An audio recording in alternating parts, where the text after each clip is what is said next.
எல்லாரும் உங்ககிட்ட ஸ்டாக்ஸ்ல இன்வெஸ்ட் பண்ணா எப்படி பணக்காரன் ஆகலாம்னு சொல்லியிருப்பாங்க. நீங்க ஃபைனான்ஸை பத்தி வீடியோஸ் பார்த்தாலே இல்லனா ஃபைனான்ஸ் அட்வைஸ் கேட்டாலே இன்வெஸ்ட் பண்ணாதான் இன்ஃபிளேஷனை பீட் பண்ண முடியும்னு சொல்லுவாங்க. இன்வெஸ்ட்மெண்ட்ல எப்படி கோல்ட் அண்ட் லேண்ட் முக்கியமோ அதே அளவுக்கு ஸ்டாக்ஸ்ல இன்வெஸ்ட் பண்றது ரொம்ப முக்கியம். பட் லேண்ட் அண்ட் கோல்ட்ல இன்வெஸ்ட் பண்ற மாதிரி ஒரு ஸ்பெசிபிக் ஸ்டாக் சூஸ் பண்றது அவ்வளோ ஈஸி இல்ல. But at the same time நீங்க அதோட ஃபேக்டர்ஸ் எல்லாம் கத்துக்கிட்டா நாளைக்கே ஸ்டார்ட் பண்ற அளவுக்கு ஈஸி ஆயிடும். சோ உங்களுக்கு எப்படி ஒரு ஸ்டாக்கை சூஸ் பண்ணி அதுல எப்படி இன்வெஸ்ட் பண்ணி நிறைய பணம் சம்பாரிச்சு பெரிய பணக்காரன் ஆகலான்னு இந்த வீடியோல சொல்ல போறேன். சோ இந்த வீடியோவை 5 செகண்ட்ஸ் கூட ஸ்கிப் பண்ணாம ஃபுல் ஃபோக்கஸோட கடைசி வரைக்கும் இந்த வீடியோவை பாருங்க. இல்லனா நிறைய இம்பார்ட்டன்டான இன்ஃபர்மேஷனை மிஸ் பண்ணிடுவீங்க. ஒரு ஸ்டாக் பிக் பண்றீங்கன்னா ஃபர்ஸ்ட் கம்பெனியோட பிசினஸ் புரிஞ்சுக்கோங்க. எப்படி நீங்க ஒரு பொருள் வாங்கும் போது அதோட குவாலிட்டி எக்ஸ்பைரி டேட் எல்லாம் பாக்குறீங்களோ அதே மாதிரி ஒரு கம்பெனில இன்வெஸ்ட் பண்ண போறீங்கன்னா அதை பத்தி தெரிஞ்சுக்கணும். அவங்க என்ன பண்றாங்க, அவங்க ப்ராடக்ட் என்ன, அவங்க சர்வீஸ் என்ன. எக்ஸாம்பிளுக்கு ஐடி கம்பெனினா சாஃப்ட்வேர் சர்வீசஸ் செல் பண்ணுவாங்க. எஃப்எம்சிஜி அதாவது ஃபாஸ்ட் மூவிங் கன்சியூமர் கூட்ஸ் கம்பெனினா அன்றாட தேவைக்கான பொருட்களை செல் பண்ணுவாங்க. லைக் சோப், டூத் பேஸ்ட், இந்த மாதிரி திங்ஸ் எல்லாம். உங்களுக்கு இந்த மாதிரி புரியுற பிசினஸ்ல இன்வெஸ்ட் பண்ணுங்க.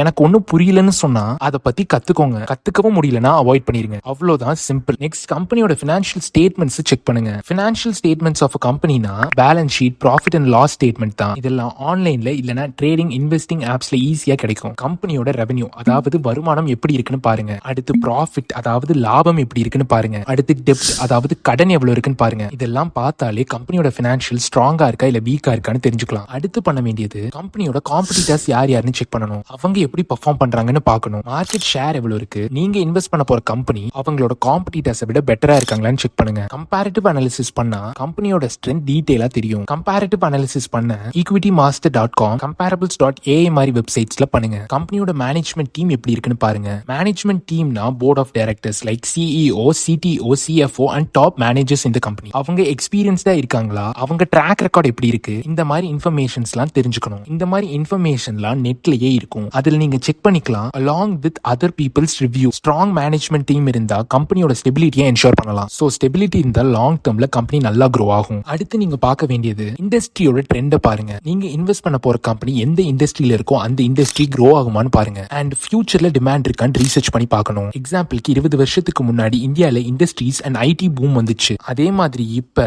AI and renewable energy industries ட்ரெண்டிங்ல இருக்கு. இது மாதிரி ட்ரெண்ட்ஸை பார்த்து அதுல உள்ள பெஸ்ட் ஸ்டாக்ஸ் லிஸ்ட் பண்ணி இன்வெஸ்ட் பண்ணுங்க. அடுத்து கம்பெனியோட டெப்ட் லெவல் அதாவது கடன் எவ்வளவு இருக்கு. நிறைய டெப்ட் இருந்தா கம்பெனி ரொம்ப ரிஸ்கா இருக்குன்னு அர்த்தம். டெப்ட் டு ஈக்விட்டி ரேஷியோ பார்த்து கடன் கம்மியா இருக்கிற கம்பெனில இன்வெஸ்ட் பண்ணுங்க. அப்பதான் லாங் டர்ம் சஸ்டைனபிலிட்டி இருக்கும். நெக்ஸ்ட் பார்க்க வேண்டியது வேல்யூவேஷன். ஸ்டாக்கோட பிரைஸ் ஓவர் வேல்யூடா இல்ல அண்டர் வேல்யூடான்னு பார்க்கணும். Price to earnings ratio, price to books ratio, இந்த மாதிரி மெட்ரிக்ஸ் எல்லாம் பார்த்து தான் ஸ்டாக்கோட பிரைஸ் ஃபேரா இருக்கான்னு தெரிஞ்சுக்கலாம். பிகாஸ் இப்ப புது ஸ்டார்ட் அப்ஸ் எல்லாம் பப்ளிக்கா லிஸ்ட் பண்ணும்போது அவங்க founders and stack holders positive numbers நிறைய சொல்லி அவங்க கம்பெனியோட ஸ்டாக் பிரைஸ் ரொம்பவே அதிகமா அதாவது ஓவர் பிரைஸ்ட் பிரீமியம்ல லிஸ்ட் பண்றாங்க. சோ இதெல்லாம் பார்த்து கேர்ஃபுல்லா இருந்து ப்ராப்பர் ரிசர்ச் இல்லாம இன்வெஸ்ட் பண்ணிடாதீங்க. அடுத்து ஃபண்டமெண்டல் அனாலிசிஸ். கம்பெனியோட இன்ட்ரின்சிக் அதாவது உண்மையான வேல்யூ என்னன்னு பார்க்கணும். ஃபண்டமெண்டல் அனாலிசிஸ்னா ஒரு கம்பெனியோட உண்மையான வேல்யூவை பார்க்கிறது. அவங்க பிசினஸ் எப்படி இருக்கு, அவங்க பினான்சியல் ஸ்டேட்மெண்ட்ஸ் எப்படி இருக்கு, ரெவென்யூ, ப்ராஃபிட், கடன் எல்லாமே பார்க்கணும். இதுல இண்டஸ்ட்ரி growth எப்படி இருக்கு,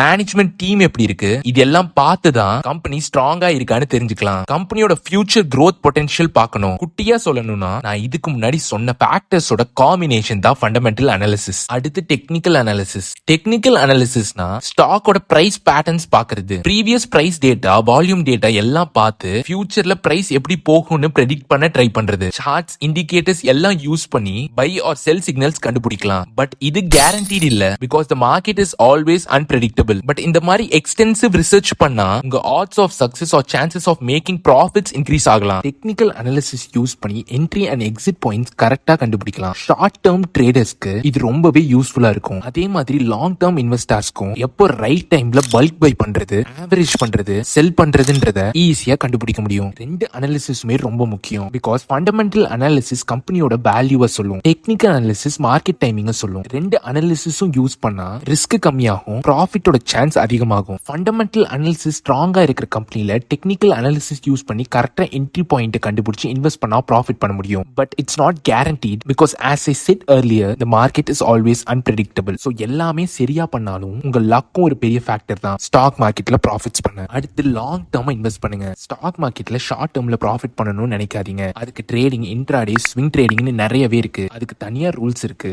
சோ அதுக்கு தனியா படிக்கணும். அதுக்கு செப்பரேட்டான வீடியோவா போட்டுரும். அதை மிஸ் பண்ண கூடாதுன்னா இப்பவே சப்ஸ்கிரைப் பண்ணி வச்சுக்கோங்க. பெல் ஐகானையும் கிளிக் பண்ணி வச்சுக்கோங்க. அப்பதான் வீடியோ போடும்போது உங்களுக்கு நோட்டிபிகேஷன் வரும். இல்லனா மிஸ் பண்ணிடுவீங்க. சோ நான் இப்ப சொன்ன ரூல்ஸ் எல்லாமே only for long term investors. Long டேர்ம்ல இன்வெஸ்ட் பண்ணா காம்பவுண்டிங் எஃபெக்ட்னால பெரிய ரிட்டர்ன்ஸ் கிடைக்கும். இது ஷார்ட் டேர்ம் ட்ரேடிங்கை விட ரொம்பவே சேஃபான ஆப்ஷன். பேஷண்டா இருங்க. மார்க்கெட் பிளக்சுவேஷன்ஸை பத்தி கவலைப்படாதீங்க. இப்போ ரீசெண்டா நடக்கிற ஸ்டாக் மார்க்கெட் கரெக்ஷன் மாதிரி நிறைய நடக்கும். அதுல நிறைய investors and traders lakhs to crores கணக்குல லூஸ் பண்ணிருக்காங்க. இதுல அவங்க என்டையர் மணியும் லூஸ் பண்ண நிறைய பேர் சூசைட் கூட பண்ணிட்டாங்க. ஆனா உண்மை என்னன்னா நிறைய இன்வெஸ்டர்ஸ் இதை பத்தி கவலைப்படாம அவங்க டே டு டே லைஃப் ஓடிட்டு இருக்காங்க. இது ஏன் தெரியுமா? பிகாஸ் அவங்க ஏர்ன் பண்ற அமௌண்ட்ல ஒரு ஸ்பெசிபிக் பர்சன் தான் இன்வெஸ்ட் பண்ணி வச்சிருக்காங்க. அது கம்ப்ளீட் லாஸ் ஆனாலும் which is impossible இருந்தாலும் ஹைப்போதெட்டிக்கலா சொல்றேன், அவங்க இன்வெஸ்ட் பண்ண அமௌண்ட் ஜீரோக்கு போனாலும் அவங்களோட emergency funds and other investments அவங்கள சேவ் பண்ணிடும். இது அவங்க பணக்காரங்களா இருக்கறனால இல்ல, அவங்க டைவர்சிஃபை பண்ணி இன்வெஸ்ட் பண்ணனால. சோ நீங்க ஸ்டாக்ஸ் மாதிரி ஒரு அன்சர்டனான விஷயத்துல காசு போடுறீங்கன்னா உங்க இன்கம்ல இருந்து உங்களால அஃபோர்ட் பண்ற முடியற பர்சன் மட்டும் தான் போடுங்க. உங்க ஃபுல் சொத்தையும் வித்து இன்வெஸ்ட் பண்ணாதீங்க. So no matter what, emergency savings and normal saving is must. Because அது அன்சர்டன் இல்ல, உங்க காசு அப்படியே உங்களுக்கு தான் ஃபுல் கேரண்டீடா வரும். So never sacrifice your savings for investment. Always prioritize both and give